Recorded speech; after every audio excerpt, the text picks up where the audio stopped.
Hello everyone, welcome back to my YouTube channel Vandana Pandey. कैसे हैं आप सभी? आई होप आप लोग स्वस्थ होंगे, मस्त होंगे। यदि आप मध्य प्रदेश के निवासी हैं या फिर अदर स्टेट के भी हैं और मध्य प्रदेश में सरकारी नौकरी की यदि चाह रख रहे हैं तो थोड़ा मध्य प्रदेश के इन सरकारी नियमों को ज़रूर जान लें।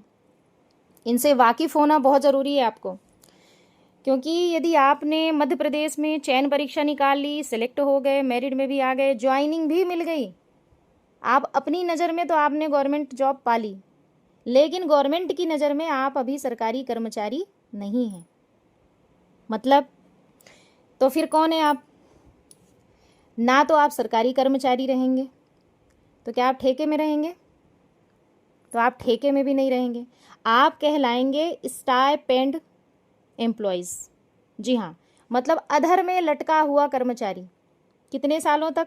3 सालों तक, जिसे मध्य प्रदेश में नाम दिया गया है प्रोविजनल पीरियड।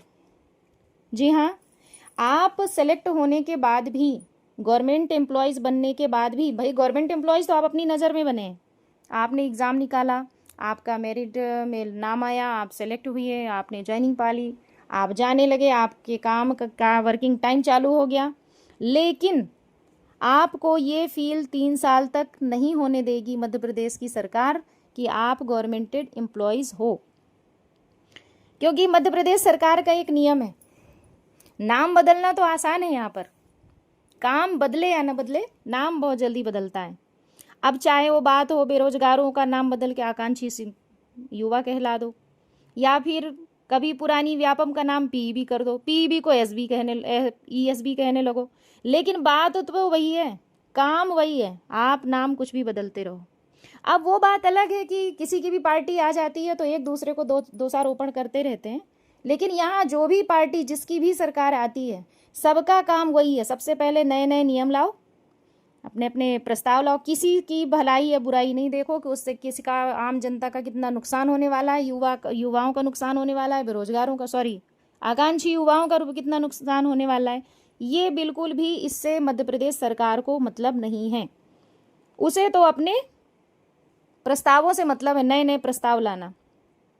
अब एक प्रस्ताव की बात करूंगी कमलनाथ सरकार जी की, जो 2019 में कमलनाथ सरकार जो आई थी, 18-19 में, तो चाहे वो लंबे समय तक ना टिक पाई हो भले, लेकिन उन्होंने बेरोजगारों का जीवन भी नहीं टिकने दिया अपनी ही तरह। कैसे? कमलनाथ सरकार ने 2 प्रस्ताव ऐसे लाए जिसकी जो मार है आज के युवा भुगत रहे हैं, अभी भी अधर में लटके हुए हैं। एक तो पहला हो गया इनका जो ओबीसी 27-13 का, जिसकी मार अभी तक हम भुगत रहे हैं, ना इधर का ना उधर का, होल्ड कर दिया। तो एक तो इसकी विडंबना हो गई, आज तक उसकी कुछ ना तो न्याय मिल रहा है, ना उसकी कोई उसमें पता नहीं कि कर क्या रहे हैं, ना तो इधर का ना उधर का, मतलब कुछ भी निष्पक्ष उसमें परिणाम नहीं दे रहे हैं कि भाई क्या करना है।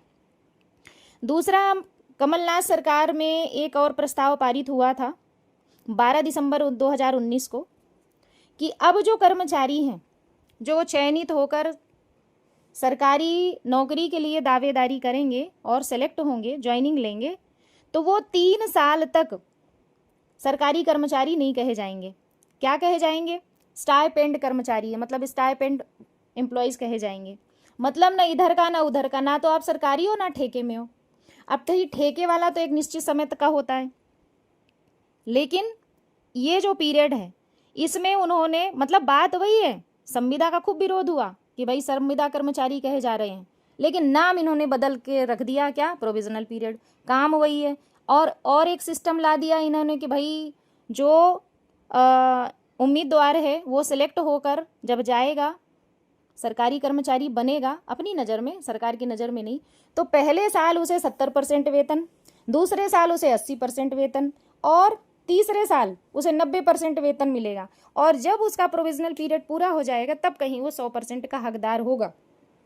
लेकिन ये जो 3 साल रहेंगे प्रोविजनल पीरियड के, इस पीरियड की जो काउंटिंग है, ना तो उनके पेंशन में गिनी जाएगी, ना उनकी वरिष्ठता में गिनी जाएगी, ना ही पदोन्नति में काउंट होगी।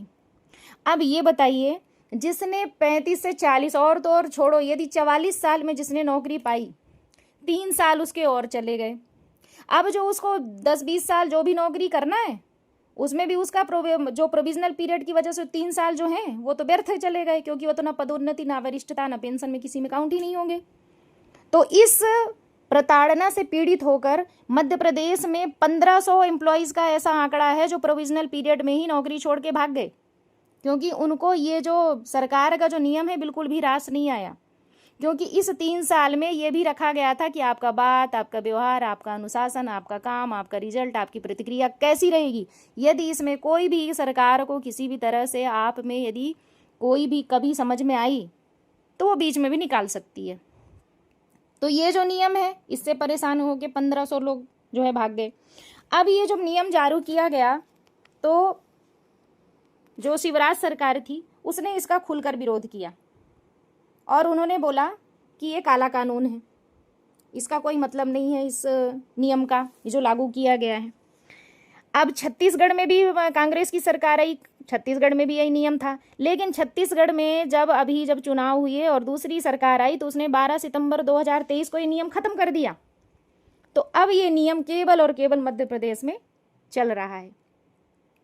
अब देखते हैं इसकी मार अब हमारे मध्य प्रदेश के युवा कब तक भोगते हैं, कब तक पाते हैं और कब तक इसे ढो के ले जाते। बीजेपी सरकार अभी भी ढोते लेके चल रही है और जो अधिकारियों का है, जो अफसरों का है, उनका कहना है कि इसको बदलने में, इस कानून को बंद करने में कोई भी प्रक्रिया अभी नहीं चल रही है। मतलब भैया आप तो तैयारी करो, गवर्नमेंट जॉब पाओ, लेकिन अपनी नज़र में पालो कि हम गवर्नमेंट एम्प्लॉयज़ बन चुके हैं। सरकार की नज़र में तो आप तभी बनोगे जब आप प्रोविजनल पीरियड कंप्लीट करोगे। तो कैसी लगी आपको ये जानकारी? आशा है आपको इस जानकारी से काफ़ी सजगता आई होगी, काफ़ी आप मोटिवेट हुए होंगे और मध्य प्रदेश के प्रति काफ़ी आपका प्रेम जागृत हुआ होगा और ये इस नियम के प्रति आप बहुत प्रभावित हुए होंगे। तो आप इसे लाइक करें, शेयर करें, सब्सक्राइब करें और ज़्यादा से ज़्यादा लोगों तक पहुंचाएं ताकि वो थके नहीं हारे हैं। भाई 3 साल के बाद तो सरकारी कर्मचारी बन रहे हैं ना, 3 साल के बाद तो सरकारी कर्मचारी उनको तो मानना ही पड़ेगा। पहले तो अपने मन से माने, 3 साल तक केवल जो है उम्मीदवार खुद में समझे कि मैं सरकारी कर्मचारी हूँ, फिर 3 साल के बाद उसको पूरी तरह से ये मानने का अधिकार सरकार प्रदान कर देगी कि अब वो सरकारी कर्मचारी है। तो बिल्कुल भी हताश ना हो, निराश ना हो, हमें तो अपने कर्तव्य करते रहना है। 3 साल के बाद ही सही, कम से कम सरकारी कर्मचारी तो बनेंगे। तो बहुत बहुत धन्यवाद।